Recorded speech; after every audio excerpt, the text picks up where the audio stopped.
조조를 가장 좋아합니다. 조조. 예, 간우, 조조. 아니면 또 동탁, 동탁. 예, 한 번 정도 뚱뚱해보고 싶어요. 한 번 정도 이렇게 큰 몸집으로 태어나고 싶어요. 예. 그렇다면 여러분들은 삼국지에서 어떤 인물을 가장 좋아하시나요? 총나라 인물을 좋아하시는 분들이 아마 가장 많으실 테고, 예, 조조나 뭐 또 위나라 인물들을 좋아하시는 분들도 적지 않으실 거고, 또 드물게 요나라 인물들을 좋아하시는 분들도 있으실 겁니다. 네. 수만 명의 장수들이 등장하는 삼국지, 그 핵심 인물들을 다룬 삼국지 인물 열전, EBS 클래스 2에서 함께 보시죠. 삼국시대에 가장 걸출한 정치가요, 군사가요, 문화가죠. 사람 진짜 엄청 큰 사람이죠. 그래서 이제 진수는 삼국지 무제기에서 비상지인 초세직을, 그러니까 보통 사람이 아니라는 거죠. 아주 뛰어난 사람이다. 당 시대를 초월한 어떤 중거리다.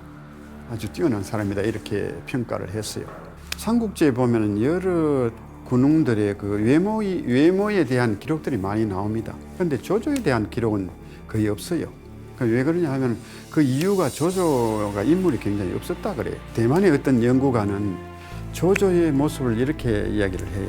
160cm 미만의 키, 그러니까 150 몇 cm 정도의 키에 몸이 옆으로 좀 불어나고 얼굴이 동그랗고 눈도 동그랗고, 그러니까 아주 빵빵하다 할까요? 좀 우스꽝스러운 이런 모습이었다. 그래서 조조는 자기 외모 컴플렉스가 많았던 사람이다.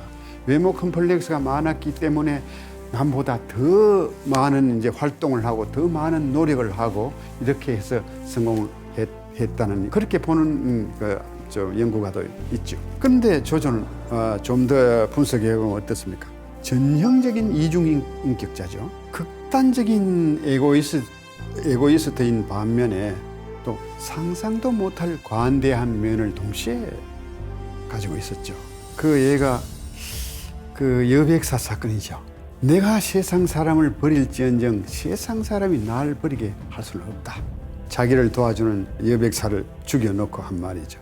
그리고 또 한 가지는 아무리 공로가 많더라도 쓸모가 다하면은 가차없이 제거해버렸죠. 순욱은 조조의 사업을 반석 위에 올려놓은 사람입니다. 조조가 원정에 나서면 항상 수도를 지키고 했죠. 조조의 중요한 사업들 기초는 거의 다 순욱이 다 나왔습니다. 모계 같은 경우에는 어떻습니까? 조조의 건국 방침을 제일 먼저 건의한 사람입니다. 이런 사람들 다 위왕이 될 때 이 사람들이 반대를 하는 사람들이죠.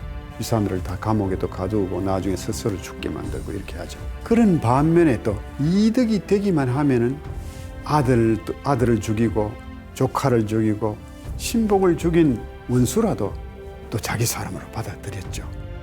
그게 바로 남량의 장수를 받아들인 그런 경우죠. 성과를 올릴 만한 능력만 있으면 귀천을 가리지 않고 도덕성도 가리지 않았고 범죄 여부도 묻지 않고 무조건 등용했습니다. 구현령이죠. 현명한 인재를 청구하라는 그 명령을 내린 적이 있죠. 자기 형수와 사통한 그런 범죄자도 재주만 있으면 무조건 청구하라. 소설 삼국지에는 1232여 명이 등장하죠. 그 중에서도 가장 뛰어난 인물 세 사람을 삼절이라고 합니다. 모종강이 언급을 했죠. 지절은 제갈량, 의절은 관운장이죠. 간절은 조조. 지절은 뭡니까? 지혜의 화신이라고 이제 번역할 수 있겠죠. 그 다음에 의절은 의리의 화신이죠. 근데 간절은 뭡니까?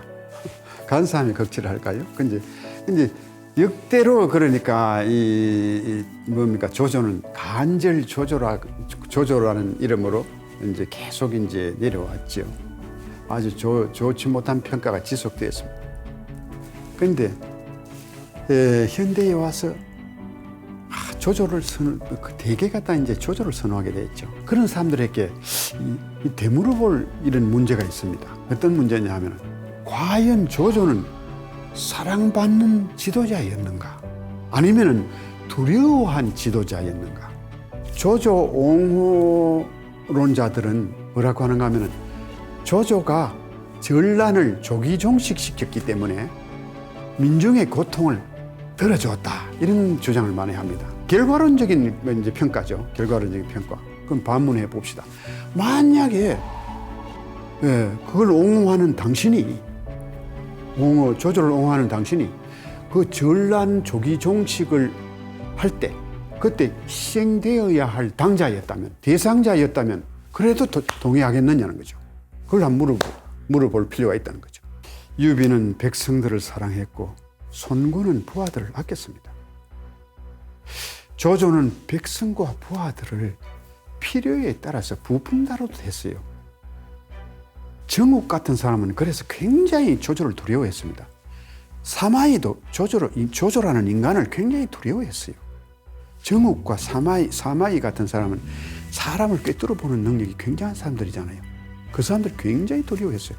그래서 정욱은 어느 정도 자기가 공을 세워놓고 난 뒤에는 나중에 모든 관직을 싹 내놓습니다. 응거해버립니다. 사마이 같은 경우에도 굉장히 조조를 두려워했죠. 처음에 조조가 몇 번 불러도 안 갔어요.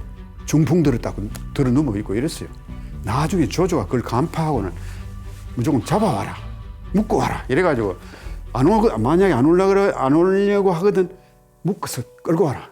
그래서 제갈량과 방통 같은 사람은 무슨 말을 했느냐 하면은 조조 밑에서 일하느니 차라리 초야에서 썼겠다, 이렇게 말했어요. 그래서 결국 조조가 천하통일을, 그 뛰어난 능력에도 천하통일을 못한 근본 원인은 무엇이냐? 비인간성에서 찾아볼 수 있다고 볼 수가 있습니다. 그러면 조조의 본래 면목은 무엇일까요? 소설 삼국지에 나오는 조조 캐릭터는 영웅의 모습도 다 묘사를 그대로 했고 그 악당의 모습도 그대로 묘사를 다 했잖아요. 조조의 본래 면목은 영웅과 악당의 모습을 동시에 가진, 그게 바로 조조의 본래 면목이다.